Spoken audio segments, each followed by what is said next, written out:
Hello, everyone, and welcome to Radical Thinker, the place where we challenge Western media narratives and perspectives. Today it's Monday, 6th of April 2026.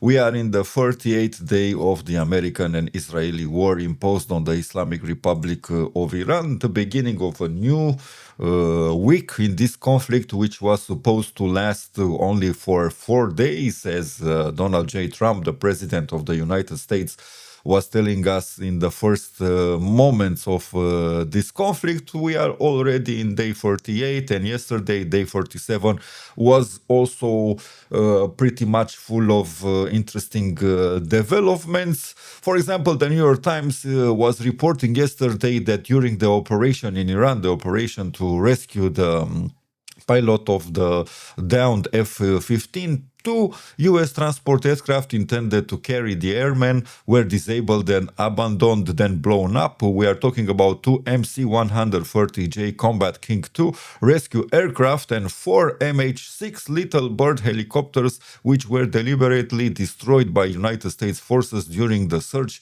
and rescue mission in Iran, according to ABC, citing U.S. officials. According to The Telegraph, a British media outlet, the Americans lost U.S. planes in value of 100 millions each.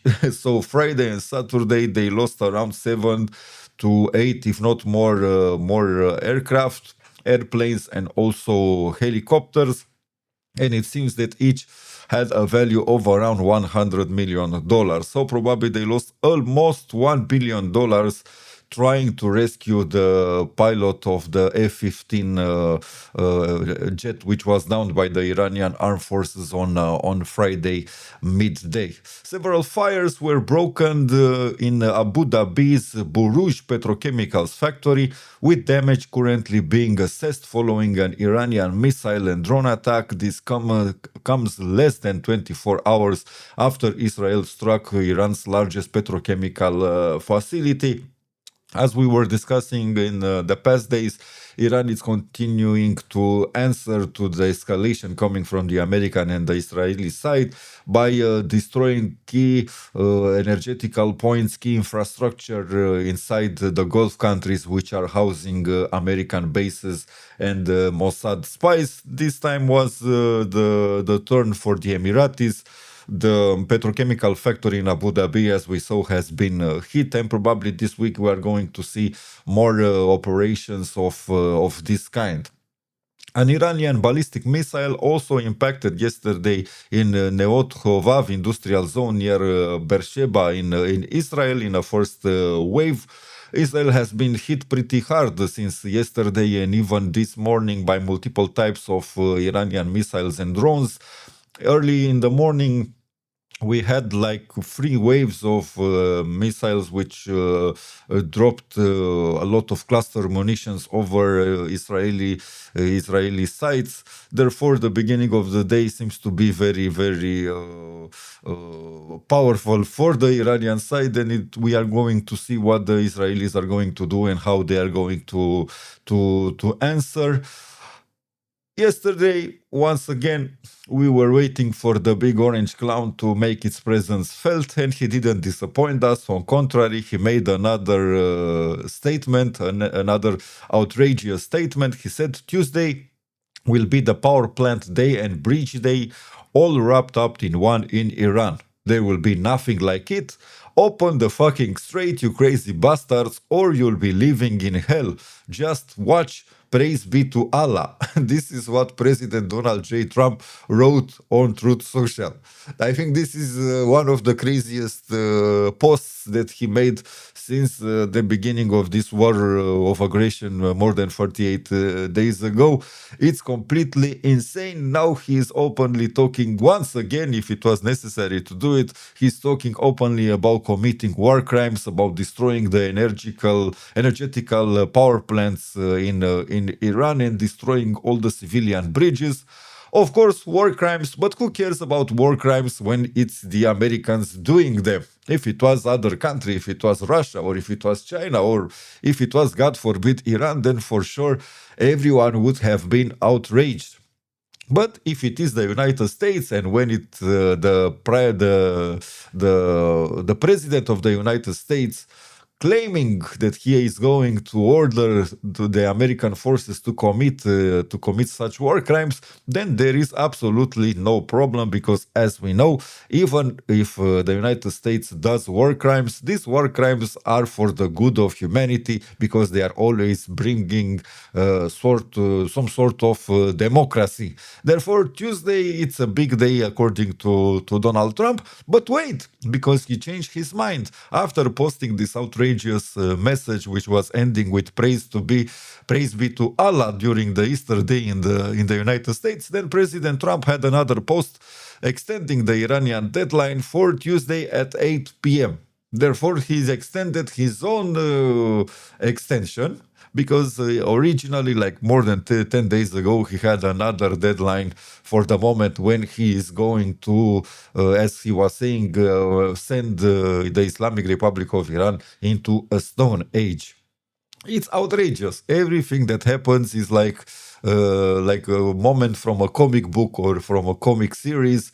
If it wasn't for the tragedy of a lot of people getting killed, of people suffering, of the war being real and leading to destruction and to pain, then all this scenario, everything that has been happening regarding to Donald Trump would have been the perfect script for a Hollywood comedy movie. But unfortunately, this is a reality. This is a sad reality where a man who with clear mental issues, it's the puppet of a deep state, which has a lot of interest in attacking and destroying the Islamic Republic of Iran. And not only Iran, they want to start with Iran, and after that they want to continue with Russia. And in the end, they want to destroy China, because China is the biggest competitor for the United States in terms of economical and military development. So their final target is to destroy China. And if they want to start to destroy China, first they need to destroy Iran, because Iran is a key partner for China, and also it's part of the One Belt, One Road Chinese economic program, and therefore they need to start here. Also, but let's not forget that for the United States, destroying Iran, it's also relevant in the context of keeping the Israelis as the big regional hegemon in the Middle East, the only country which possesses nuclear weapons in the Middle East. And the Americans want to be sure that no other country, be it Arab or I don't know, Persian or Turkey or other country, can match the military prowess of Israel or of the United States military bases and occupation in the Middle East. They are trying their best to keep this monopoly of power in the region and to extend it all over West Asia. But unfortunately for them, and good for the humanity, it seems that Iran, after 38 days of war, it's resisting. And not only it's resisting, it's showing to the world the real genocidal face of the Americans, because the genocidal face of the Israeli regime, I think everyone had the opportunity to see it since 2023. I think there is no reasonable person left on this planet to deny that there is a big problem with the Israeli regime in Tel Aviv. So after these crazy statements released by Donald Trump on the Truth Social, the price of the Brent crude oil went above $111, and now it's jumping all over $115. And this is just the beginning of the week. This means, as I was saying on Saturday, that Donald Trump's petty schemes of making certain statements to control the stock markets are failing. He managed to have some success some weeks ago, but now no one seems to take him seriously, and therefore the price of oil is going to increase, and nothing, unless a ceasefire it's being agreed upon, will manage to drop the value. And this, of course, puts a lot of strain on economies all over the world. There is a new peace plan proposal coming from Pakistan and Egypt. They are trying to gather the Americans and the Iranians to accept a ceasefire, but in my opinion, this is not the moment for a ceasefire, at least not for the Iranians. They need to push and push and push and extend the duration of this conflict for at least 4, 5, or 6 months in order to drag the Americans into a quagmire, into a situation in which they will think twice in the future about attacking Iran. And also, the Iranians need to force the Americans to change their perspective regarding Israel. It's up to the Americans to really limit the operational capabilities of Israel, to stop funding them and providing them with so much weaponry. They could do it. And if Israel has a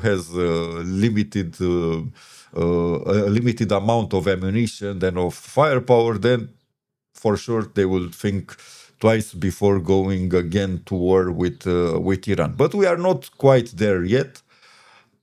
Time still needs to pass. Probably we can discuss about this in, I don't know, 2 or 3 months from now, if Iran will manage to contain the conflict and to lead the initiative and put more and more pressure on the Americans to change their course, and for the Trump administration to change the way it acts towards Iranian diplomats and the Iranian leadership. But as I was saying, we are not quite there. There are more surprises from both sides, the American and the Iranian, and even probably from the Israeli side.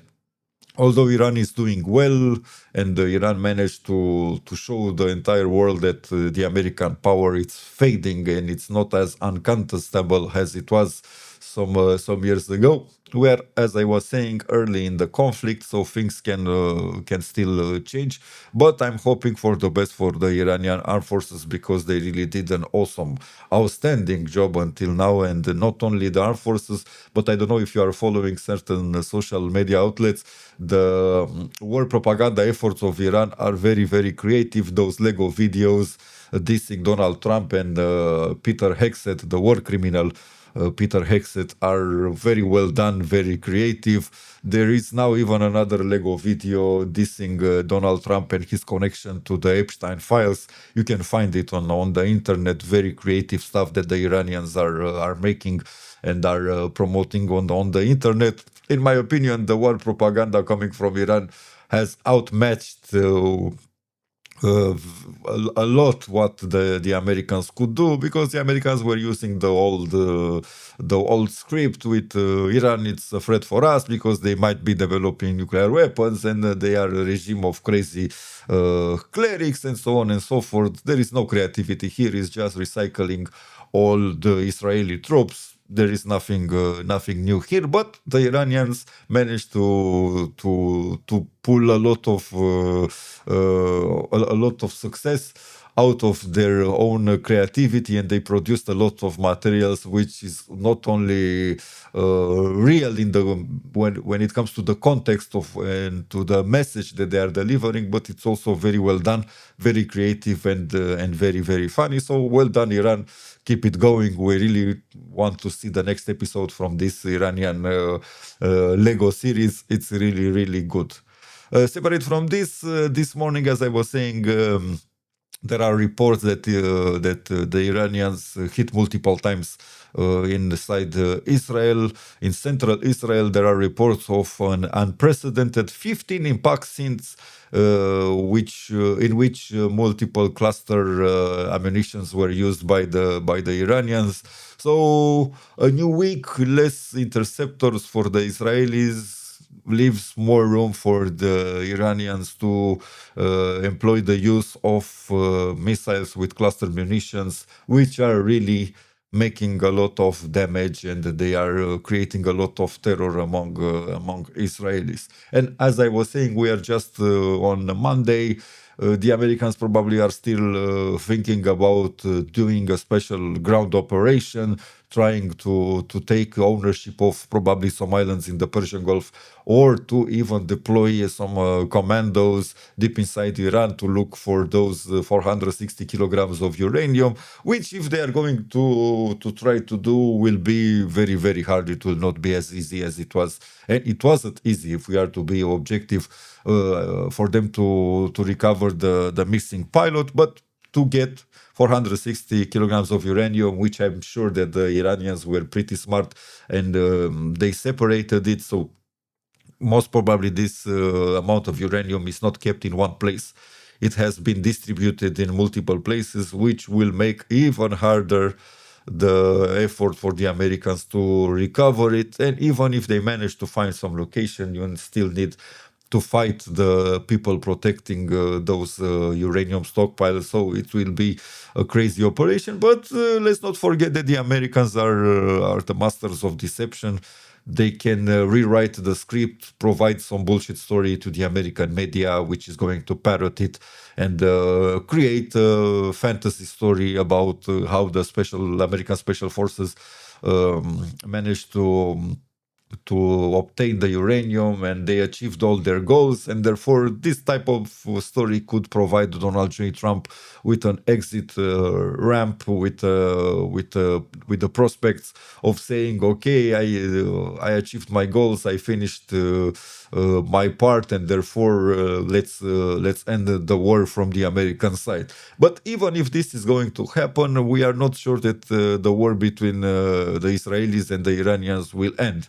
Even if the Americans will retreat, there is a big question mark about what will happen after that. One thing is certain, though.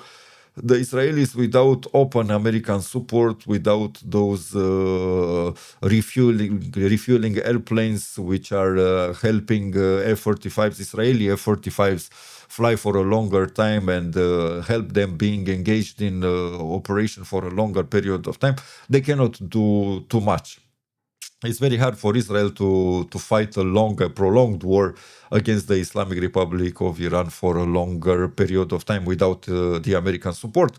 And there is more and more pressure. The pressure is increasing in the United States, even inside the administration of Donald J. Trump, to finish this failed war once and for all. And if this happens, the Israelis will find themselves cornered, and from there we are having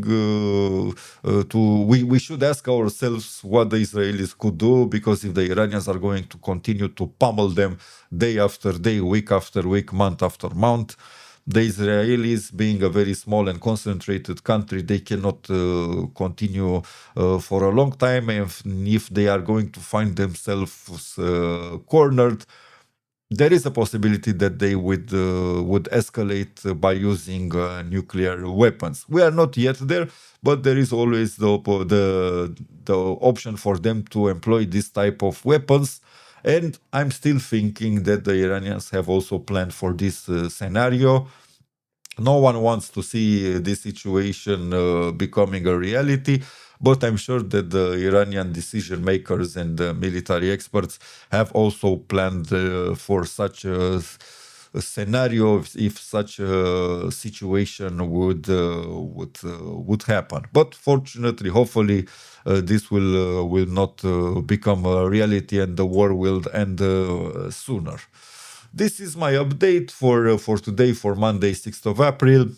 Please like, follow, subscribe.